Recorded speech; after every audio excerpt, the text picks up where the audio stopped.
Welcome to Conversations with Cox and Kielseth, and to be more specific, that is filmmaker Alex Cox and myself, film curator Pablo Kielseth. Alex will join us by phone from his home in Oregon, while I sneak away from my office to call him from one of the projection booths used by the International Film Series, which has been screening foreign and independent movies at CU Boulder since 1941. We will keep our chats to about 20 minutes as we discuss whatever movie-related topics grab our fancy. Thanks for joining us. Okay, action.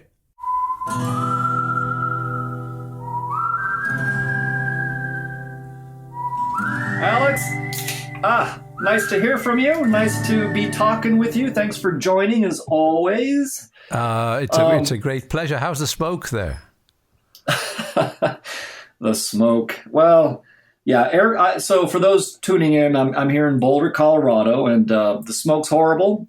We've got 400 square miles on fire, but it's throughout the state of Colorado. Boulder is fine in terms of not being on fire. It's not on fire. Yeah, it's just, but the smoke has been the worst I've ever seen, frankly. This last Sunday, it reminded me of one of the worst smog days in Mexico City back in the day when it looked like something out of Blade Runner, frankly. It was so bad that the Flatirons, which are normally just giant, ubiquitous background, always, a backdrop you can see from miles and miles around. Yes. And even from my house, which is, just 2 miles away from where the crags start to go up, I couldn't see anything. It was really dismal. The air quality was so bad that a friend of mine who likes to go bicycling, who's in really good shape, and he said that suddenly he had to stop and call his wife to come pick him up. But you are also similarly affected. You are down. You can see California from your backyard. Yeah, right? Not at the moment. We can't because of the smoke. Yeah. Usually if we walk up the hill behind the house, we can see Mount Shasta in California, but not at the moment. We about a week ago we could, but it's disappeared now because the smoke from the California fires is just blowing north and then to the east and going inland, so which is another thing that's contributing to your circumstances. Yeah. So it's pretty terrible. So this actually, it's horrible, and this actually does bring us to the film that I wanted to touch on. Although mainly I want to talk, I do want to talk about the fires more, but I do want to let any listeners knowing, as a little bit of a house cleaning, I should say, that, ever since the plague shut down the 400-seat venue that's used by the International Film Series, which I program, and which normally screens, classic films on 35 millimeter alongside contemporary art house titles for our seasonal film program. Ever since we've had to close our brick and mortar place, our physical premise, Alex and I have been talking about titles that you can screen from the International Film Series website. And this is thanks to the generous participation of independent exhibitors who are splitting half of the proceeds. And today's generous distributor is Abramo Rama, and they are representing a film that I saw at Sundance this year called, well, it's not a film, it's a documentary, Rebuilding Paradise. And it was directed by Ron Howard, and it covers the November 8th, 2018 fires that decimated Paradise, California. It killed 85 people. And the documentary interviews a handful of the locals who, over the course of the following year, try to rebuild their lives. And it kind of leads up to a high school graduation for the Paradise class of 2019. And it adds a footnote before the final credits that gives a small nod to the global climate crisis. It's harrowing footage, of course, especially given what we're going through right now, what we're talking about right now. At the same time, it's obviously extremely relevant, and so I figured I would just, in a way, I'm not even sure. Alex, did you say that you have seen this documentary, or you have not? I don't even know. No, I haven't. I was going to talk about another film. I didn't. Our system broke down, so I didn't actually get to see this. But I've got another firefighter wildlands burning film for you as well. Well, that's so. So really, I don't need to say anything else other than to anyone who's listening. If you want to see the Ron Howard documentary "Rebuilding Paradise," please do go to our website.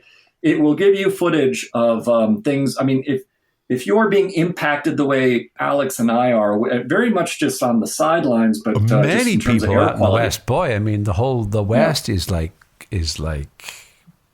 every year reeling from these wildfires, and this year again Yeah, is particularly but big. but there is some incredible footage from people who are in their cars, because now everyone has a camera in their pocket, and so this has Rebuilding Paradise does have some harrowing footage that puts you in the front row, and I know it's not a place you maybe want to be, but maybe given how this is a cyclical thing that is happening just all the time now, the more you can hear or know about how this affects communities, the better. So that's my and plug. everybody actually likes to watch scenes of apocalypse going on and cars burning and people kind of weaving through the thing and trying to get to, It's, you actually just summed up the documentary pretty well, Alex. But no, why don't you take up the excuse the metaphor here, but take up the torch here, and then you tell us about the movie you had picked and singled out. The one that I was going to talk about is called Only the Brave, and it was made in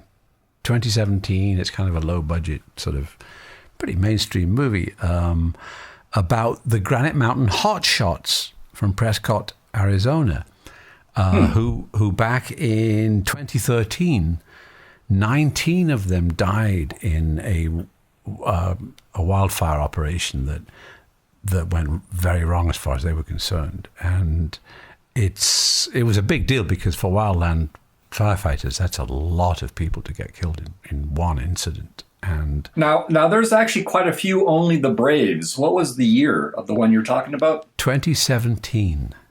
Oh, okay. So right, excellent. And so it's like a kind of mainstream kind of, it's what we would once have called a TV movie almost, it has the aesthetic of a TV movie. Okay, yeah, it was directed by Joseph Kosinski, who also did Tron Legacy back in 2010. And it doesn't deal with the main thing, because if you're interested in wildland firefighting, you want to know what happened in the incident when those firefighters got killed. And that's still kind of a mystery in terms of the official report and in terms of the film, how they got separated from their lookout. This is Only the Brave has a lot of star power. It has Josh Brolin. It's got Jeff Bridges, Jennifer Connelly. That's the one you're talking about, right? That's the movie. That's it, exactly. And I mean, as a portrayal of like white working class upstanding people, it's an amazing film, because none of these guys are like speed freaks or it's not the Winter's Bone version of wildland firefighting. I mean, they're all like gung ho, and stuff. But at the same time, it doesn't address the mystery of how those 19 firefighters lost contact with their spotter. Because... Well, so I have to ask Alex, and for those people who might not know this about you, but you are a volunteer firefighter for your neck of the woods. Is that not right? In the Colstein Valley, we are one of the few firefighting operations that works on two sides of a border. We operate both in the Colstein Valley and also in Hilt in California, due to the configuration of the valley. The two-pronged question that I have for you is, as a volunteer firefighter, what was your takeaway from watching Only the Brave? What were the questions in your mind as you were watching that movie? And then the second one is just if you had any recent experiences that you might want to share with people relating to fighting fires. I don't know I'm just an old guy. I'm not really one of the most gung ho of firefighters. But what I keep obsessing about in the context of this movie, I know it's not real life, but I want to know what went wrong in the operation, and I still haven't discovered that. And I think anybody who's a firefighter or involved in firefighting really wants a proper it's not always a post-mortem, because not everybody got, most of the time it's just a reportage on what happened in the fire, but you want to know what happened, and you want to be able to figure out how not to make the same mistake again. But the other thing, though, although I think it was interesting to see the film be so positive, and there's some great fire footage in it as well. There's some amazing footage of the burning forest, very watchable and shocking. But it doesn't talk about how half a dozen of the Granite Mountain hotshots ended up being denied benefits after they were dead because they were considered part-time. And so their widows and their children got like no survivor benefits for 3 years because the city of Prescott decided that, no, they were part-timers, they're not eligible for pension, and I think it was all rectified in the end. I think that the families of the firefighters ended up getting restitution, and getting some benefits. But the movie doesn't address that. Is kind of a letdown. Is a bit lame, I was reading about convict fire crews, and they're called con crews, and how because like normally they're actually just sort of shoved out there to help put down fires. But seriously, to help. I mean, they can be like a third or half of the force at a fire, And the only, then they're all trained firefighters. The only difference between the prisoner crews and the regular crews is that they wear red turnouts and we wear yellow. Have you worked alongside anyone with red turnouts? Yeah, and I can tell you a funny story about one fire that we went to here in from the Colstein Valley down to Hilt.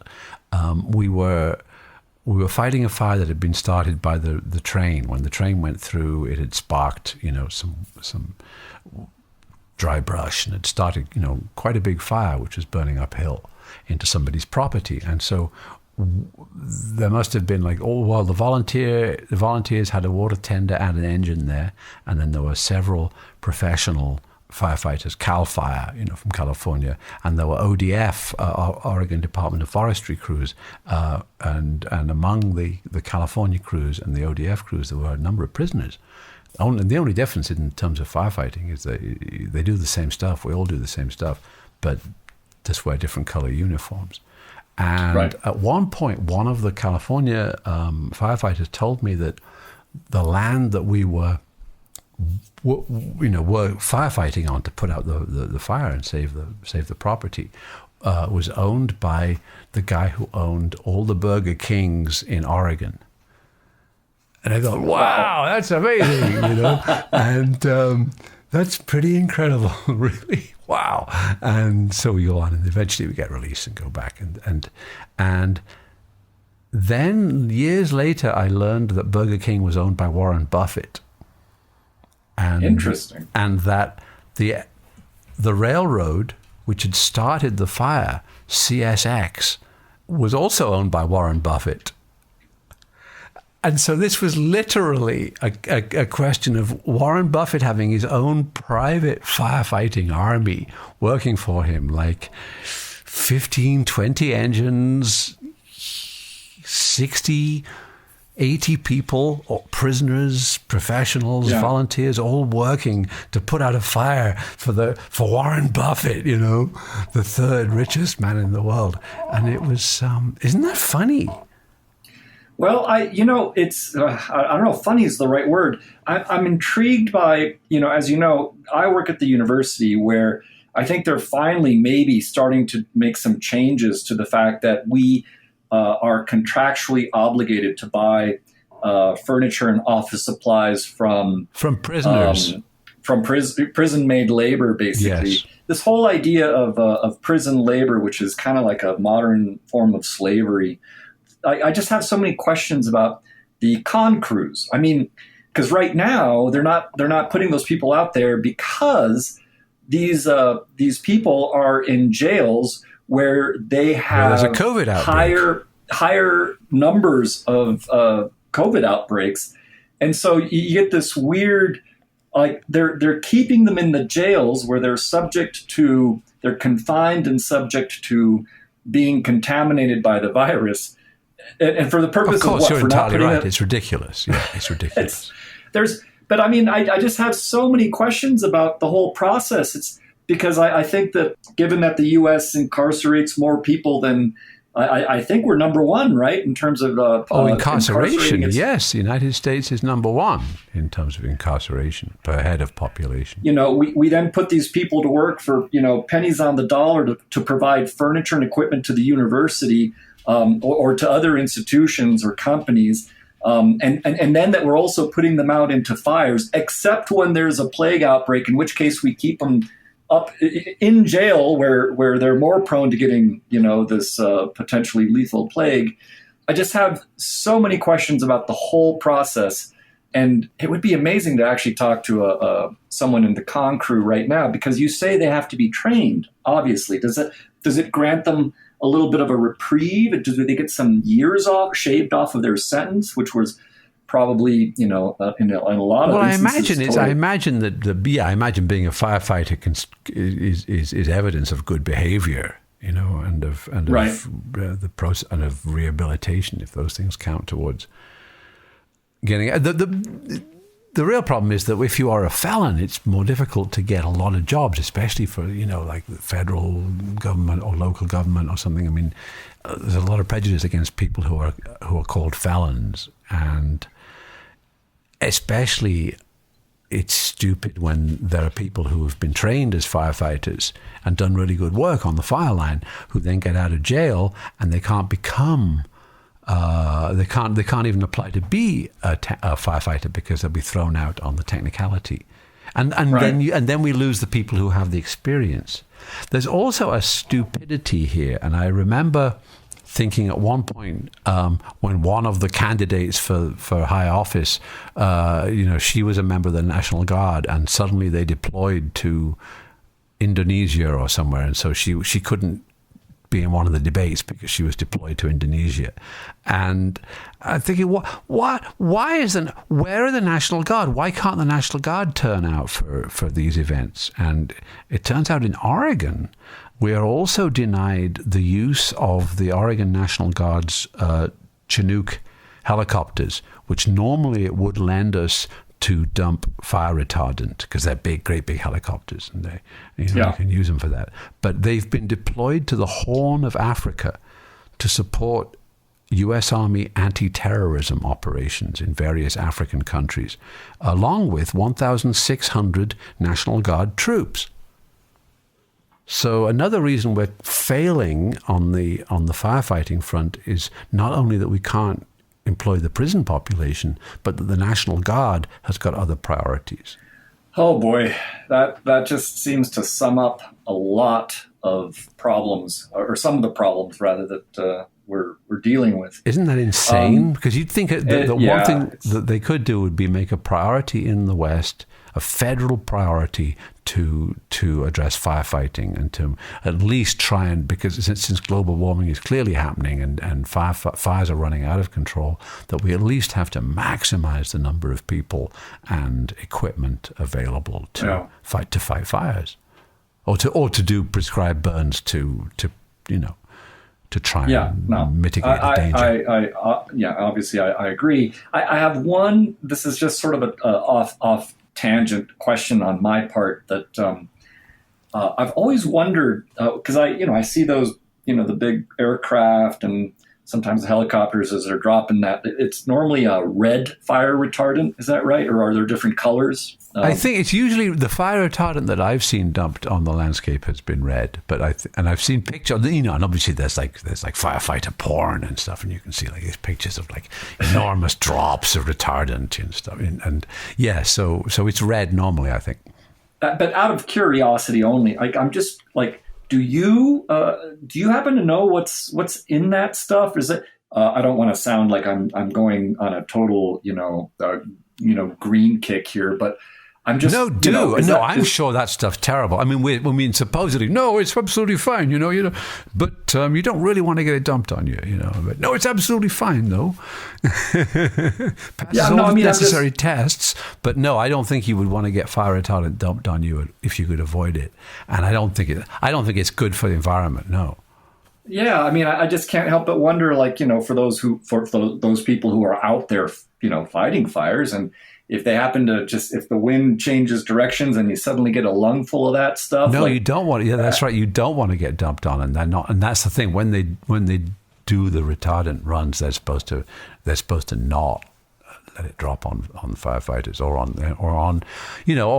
Bambi and her mother. But yeah, right. And I was just curious if the studies have been done that show what is in that stuff, because it's a little bit like when you and I were talking about Rocky Flats last week, and how, a lot of tests were done and conducted on Americans, on soldiers, to give tests and, to provide data to scientists as to the effects of nuclear fallout. And I was just curious if anything similar had been done with the fire retardant, because it seems like they probably have been done, right? It hasn't been publicized, maybe. A place to go to look might be wildfiretoday.com, because they do like daily reports on wildland fire and firefighting, and if you can search their site, presumably there's some talk about what's in retardants.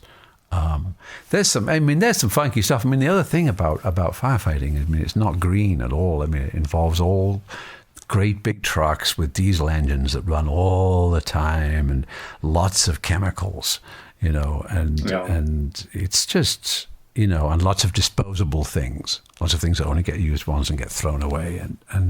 But that's how we fight fires. The very nature of it, it's a kind of fight. Fire is a war against fire, fight fire with fire, Well, and there's different wars to be had. There's the war to be had when it's actually raging uncontrollably toward people's houses. And then there's the war to be had that's preventative in terms of the controlled fire burns and things like that. Yeah, controlled burns. I think controlled burns are very good, but obviously sometimes they get out of control, and there's a lot of resistance to them because they create additional particulate matter in the atmosphere. But I think that's a done deal. That's going to happen anyway, so I don't think they should limit controlled burns for that reason, personally. And now most of the fires currently raging in California and Colorado, I believe, are all from lightning. Not all, lightning but like strikes. mostly Most from lightning strikes. Yes. Is that correct? I think so. And it just seems to me that the number of lightning strikes has really grown over. And again, I haven't been observing the data over the years, so I'm just coming in a little bit blind on this. But is that just in your view and estimation, do you think the climate change has increased the number of lightning storms per se across the states? I think because the West is in a drought. I mean, we're still in how many years has the drought been going on? But there is this massive drought, and so when there are lightning strikes, the landscape is drier. Yeah, and also more stressed by warming temperatures, and the effect that that's had on insects attacking trees and killing stands of trees. So there's definitely. I mean, it seems obvious that the temperature. There's a bit increasing. of a loop. There's all kinds of ecological feedback loops going on. I don't want to depress our listeners too much, and we've exceeded our 20 minutes. So.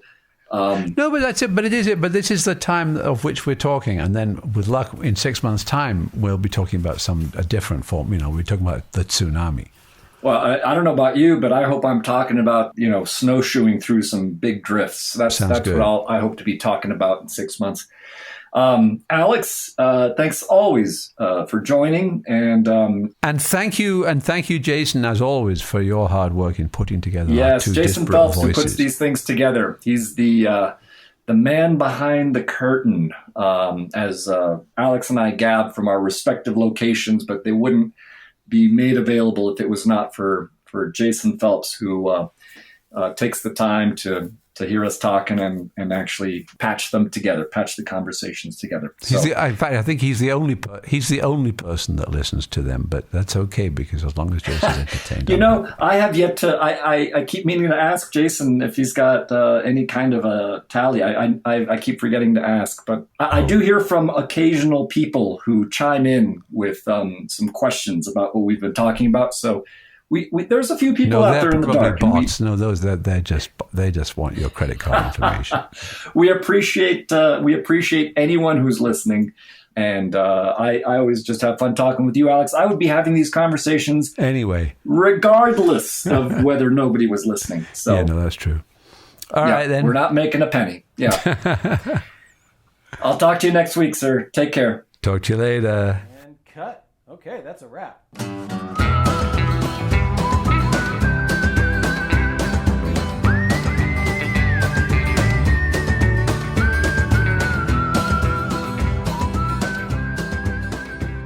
Thanks again for joining Alex Cox and myself today. I'd like to thank Jason Phelps for handling the audio and Ted Thacker for letting us use the intro to his song, The Ballad of Slim Cessna, for the musical cues that bookend these conversations.